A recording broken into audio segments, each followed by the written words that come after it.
Yes. Um, is it correct that we have, okay, also convex shaped bucklers and concave shaped bucklers, correct? Both. We do, yes. But most of them are the standard dome shape that we're familiar with. Yes. There are, of course, some exceptions, but they are just that. They're exceptions. Yes, because I saw one of our colleagues was using that, and I was so surprised to see that. But he said that he preferred that one, right? But okay, so it's a question of preference. But most of them are dome shaped, and that's why I was surprised as well to see Yes. that. Absolutely. Okay, let's go Yeah. to what? Sorry. Go on. I Um, was just saying that I was just saying that yes, when a particular weapon has been used for such a very long period of time as a buckler, which we can trace back hundreds, if not thousands, of years, there are of course going to be a great number of permutations. If you look hard enough, you can find something to probably match whatever your imagination fancies, and you'll find something that will fill that niche. absolutely, absolutely. Let us go back to other weapons you teach. Okay, I have my side sword. I learn it on its own. Then I learn it from you when I come to your school to use a buckler with it. Then I can also use, did I understand it correctly? Dagger with it, like a sword and dagger, correct? In combination Yes. together. Okay, could you tell us Yes. about this dagger? What type of dagger? Okay, I'm saying Well, this to you because on this channel, because there are many martial artists in self-defense, everyone loves daggers. That's the reason I'm asking. Oh, But well, people often get this misconception. They think that a dagger is a knife, and it's not. The idea of the short sword in modern consciousness actually comes from the dagger, which was carried for self defense during the Renaissance period. So here's one example. So this is a dagger, okay. and it's certainly not a small affair. And this would have been held in the offhand with in the systems that we practice with the thumb on the back. In some cases, they say to hold it like this, but this is how we practice with it. And it's mostly used in much the same way as you would use a buckler, but with the point extended towards the opponent and creating a cone of defense. So keeping the point directed towards the opponent generally, and then circling. So you might catch the opponent's blade on your sword, hold it with the dagger, and extend, or keep the dagger closer to the body in order to defend that as a second line of defense. And you always hold it in forward grip, never in reverse grip, correct? This time. Certainly this type you wouldn't know. In reverse grip, you tend to see the earlier German styles with the rondel, for example. Yes. Although Mayer was a 16th century contemporary, and he was still teaching the use of the rondel with the downward. But I think he was trying to preserve the earlier ritterliche Kunst, the knightly arts of a bygone age already at that point. Oh, okay, that's a good point. Do you prefer personal preference, sword and buckler or sword and dagger? What is your preference? I don't really have a preference. I'm better known for the sword and buckler, but that's just because side sword and dagger are fairly rare events within the competitive space. The dagger is usually taught with the rapier and practiced in rapier and dagger events.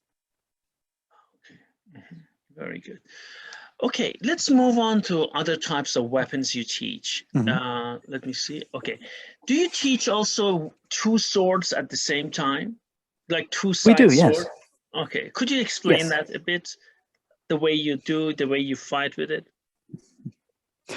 Certainly. The two swords are kept with the points joined together and directed at the opponent, and you tend to keep them always on opposite sides of each other. So very similar to the way that you would use a dagger, but more extended forwards.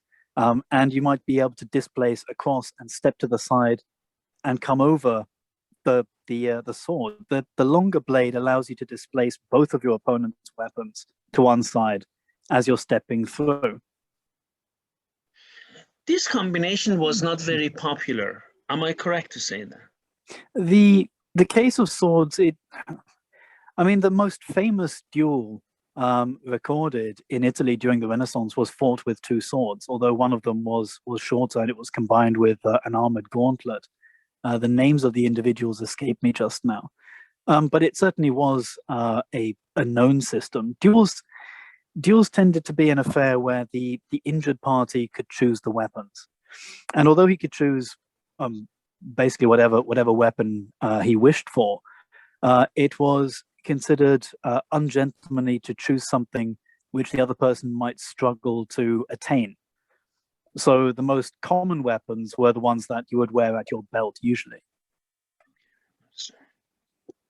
Let's move on, Jay, to pole arms. In the beginning, you mentioned them, briefly. What type of pole arms do you teach in your school? We teach the use of the partisan, the lanciotto, and the ronca. I'd like to do the spiedo as well at one point, but we use the ronca to teach the spiedo techniques as well. Okay. Let's start with partisan. How do you, partisan's goal is to cut and to thrust. Am I correct?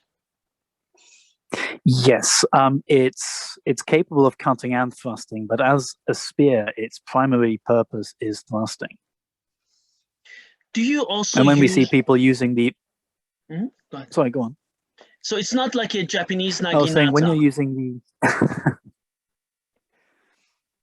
the... well, it can be used for cutting as well. But when you're using the partisan with a shield, obviously, it's used for the thrust. The partisan was the from what we can see in the Bolognese text, used as the primary pole arm. Okay. Why as a primary pole so when arm? you say so when you say not used as a naginata, what do you mean? No, I mean naginata is because in Japanese tradition we have yari and we have naginata.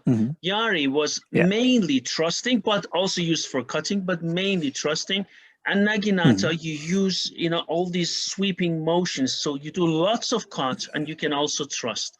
That's why the tradition of Japanese. No, because I come from Japanese martial arts originally. That's the reason I try to compare to understand, right? Of course, the partisan would be the yari, and the ronca would be the naginata in that case. Oh, okay, very good. Okay, so and of course, in the Renaissance, they were harking back to the classics. It was this rediscovery, because throughout history, you've always tried to put down what came before. The current was always the pinnacle of knowledge, the best it's ever been. We're even doing this today. We're saying it's better now than it ever was before. We can learn nothing from those primitives before us. The Renaissance was a change. It was a time when people went back to the classics and said, what can we learn from the ancients? And it became fashionable to try to emulate this. Parade armor often tried to emulate Roman armor designs. And the weapons that were used, again, the weapons that were used in civilian self-defense and in duels were as much a matter of fashion as functionality. So the spear and the shield were, again, a matter of some fashion, because we have all of these images of Greek hoplites fighting with the spear and the shield. So the partisan and the rotella were a popular combination. Ah, fascinating. That's right. Very good. That's right. Which exactly falls in line with the concept of Renaissance rediscovery. Absolutely. Yes. Very fascinating. That's right. I never thought of that. Very good. So not only in art, but also in military science, in art of weapons as well. Very good. Yes. Interesting. Okay, so partisan is that, and I forgot again the Italian name. Please forgive me, I don't speak Italian.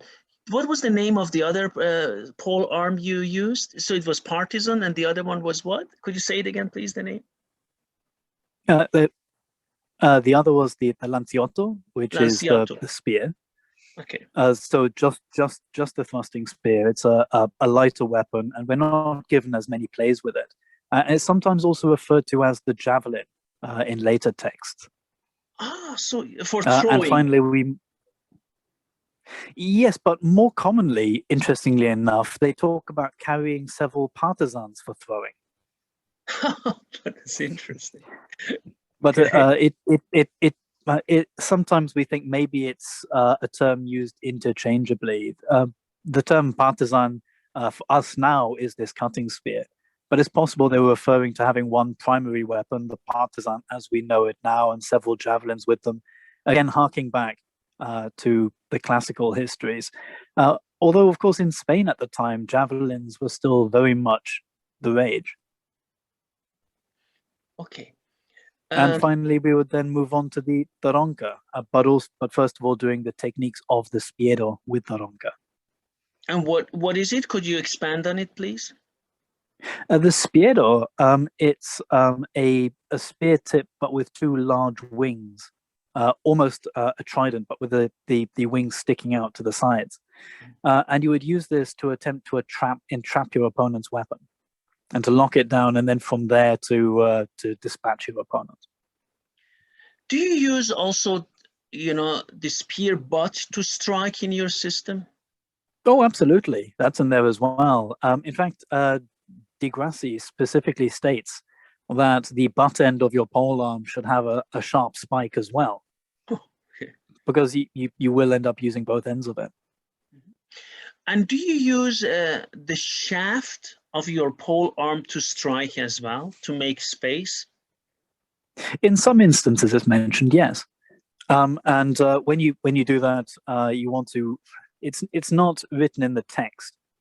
So in this case, I'm borrowing from later works, but you want to be going for the area just underneath the nose to force the opponent back. But generally, the opponent is going to see it coming and is going to turn their head and is going to try and move away from this anyway. You're really just creating space for yourself. Absolutely. Okay, Jay, let's just, in your system, do you teach also knife? I mean, did they carry knives or small ones? Oh, yes. Everybody carried, well, gentlemen would carry a dagger, but Marozzo makes a point of teaching you how to use the stiletto as well. Because in a lot of texts, we read a description from an honorable fencing master to an honorable nobleman, telling him how to defend himself against someone nefariously doing this, that, and the other, and then going into great detail about how the other might be using something as dishonorable as this. And stiletto doesn't cut, am I correct? It's for thrusting mainly. That's correct. Although Marozzo talks about the stiletto, he does, in some of his actions, talk about cutting. So what he's actually talking about is about using the stiletto or a longish knife as well. So you could do most of these with the dagger too. Of course. Okay, so the last weapon I need to ask you, do you also teach archery in your school? We don't know. I would like to, but you know the old adage of being a jack of all trades and a master of none. We can't teach everything, much as we would like to. No. If I was going to teach archery, I would need a further space where I could set up a butts, Yeah. and I would need to bring in an expert archer, because I'm not going to just make something up or start from scratch and call myself a teacher. No, of course, of course. No, I was just interested to know that. Okay, Jay, do you also teach wrestling and grappling in your school? We do, yes. Although our focus is on grappling around the blade and using the leverage of the weapon. The difference primarily is that you're not attempting necessarily to get your opponent on the ground to control them. You're attempting to control their weapon while freeing yours. Okay, of course, I understand. There are exceptions to this. There are times when you drop all of your weapons and basically duck under and charge in order to grapple your opponent. And the importance of grappling cannot be underestimated. Pietro Monte makes a huge deal out of the fact that before you learn anything else, you should know how to grapple. You should know how to wrestle. And in the text we work from, it's a pre-assumption that you already know how to wrestle before you ever turn up, because it's something you learn as a child.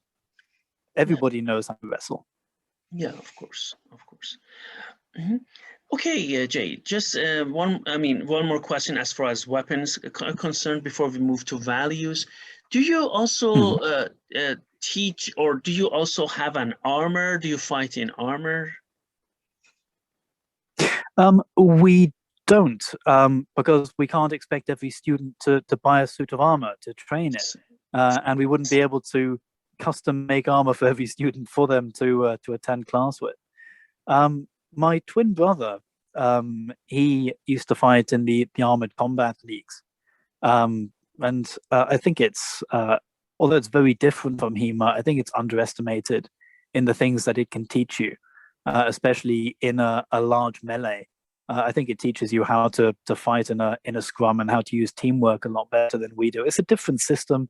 It teaches you different things, and I get very upset when I see people saying that it's talentless and it's just large people beating on each other, because it shows an ignorance of what these people are putting themselves through. Absolutely. And no, I seriously, I mean, at least as far as our system is concerned, as you might know, I fight without armor and also in armor. And I completely agree with you. There are two different things, right? And I've really, and it's like, people always want to belittle things they don't practice. That's why I really love your approach. Of course. I mean, we can learn from everything, right? And other systems and armored. But you said this is the same. We have it. In our team, like 4 have armor. No one else could afford it. It's always, I also talk to many colleagues, and this is the problem of armor. I mean, people cannot afford an armor, right? And if they can, they have other obligations in life, right? Why should they buy an armor, right? Which I understand. It's very expensive. Yeah. Well, it depends on how passionate you are, but if you buy ill-fitting armor and then want to practice with any kind of intensity, you're likely to injure yourself. You really need to have armor made for you. No, of course. No, when I say armor, is always real armor made for you, not that you just go and buy it. No, not this. Yes. No, this is of course, should be made for you, your dimensions. Otherwise, it doesn't make sense. You injure yourself easily. I fully agree. Yeah. Okay, thank you very much. Let's go to value system. Could you let us talk about that? I think value system is something just before starting to record, we talked about it a bit. What is your take on values in martial arts, Jay? Define values for me. For example, let's say in Japanese martial arts, we have Bushido. In Persian tradition, be it wrestling or with weapons, we have Javanmadi, which is the way of the warrior, or we have in Chinese as well, right? I'm sure in Europe, we had this chivalry code, right? And all these things. I was, for example, let me just make a comparison, then maybe we can go at that. Because you did also Japanese martial arts, and, let's put it this way. If I say bare knuckle fighting, which is Kyokushin, right? It's very tough, very hard. And, as a wrestler, I'm a wrestler and also striker. In MMA, when I don't like strikes anymore, I can grab it and somehow take them down, and then we can continue on the ground. The problem of Kyokushin is bare knuckle, and when you're a black belt, you fight against everyone, and then you cannot take the guy down. So it hurts very much so. But then when you win or when you lose, you should not jump into the air. It's very traditional. You just go and say os, right? When you hurt someone in Kyokushin, and I mean, many people get injured. Look at the World Championship Kyokushin. I mean, terrible. Okay, excuse me, guys, for all my colleagues there. But the only thing people do, they turn and sit, and they show this. And the founder said that they start to think about, oh God, what did I do? So they with the back, and then they just sit down, and then they never show happiness. They look down and wait. The same thing when you go to wrestling, again, from my background, wrestling in Iran, the people call it Olympic wrestling. We have 24 traditional styles, which have been from generation to generation passed on. But then in wrestling, even Olympic, it's a very, it's like with Javan Mardi, you shouldn't show you're happy when you win. And there we have, today Iran wrestling is like that. And the very codified, people expect you to behave like in sumo wrestling in Japan. When I mentioned this to you because I remember, so it doesn't need to say, okay, because it's controlled karate, and I'm not saying it's bad, please, like Shotokan, I love Shotokan also, don't misunderstand me. So you see, guys, don't say it's because controlled. We have Kyokushin as an example. We have wrestling as an example. We have Muay Thai. Just go to Muay Thai, what's practiced in Thailand, not the way it's done here. Look how traditional these guys are. Muay Thai practice in Europe and United States is not the Muay Thai as far as traditions are concerned. I remember when people were sick and tired of all these Asian traditions. I remember that, right? In Germany or in the United States. So especially it started in the United States. A break away from all these styles which limit me. I want to express myself, especially in the States. I remember it. American kickboxing was created. Oh, it's weekend tough. I mean, Kyokushin existed before. It's not a question of toughness. I think American kickboxing was created, among others, to break away from all these traditions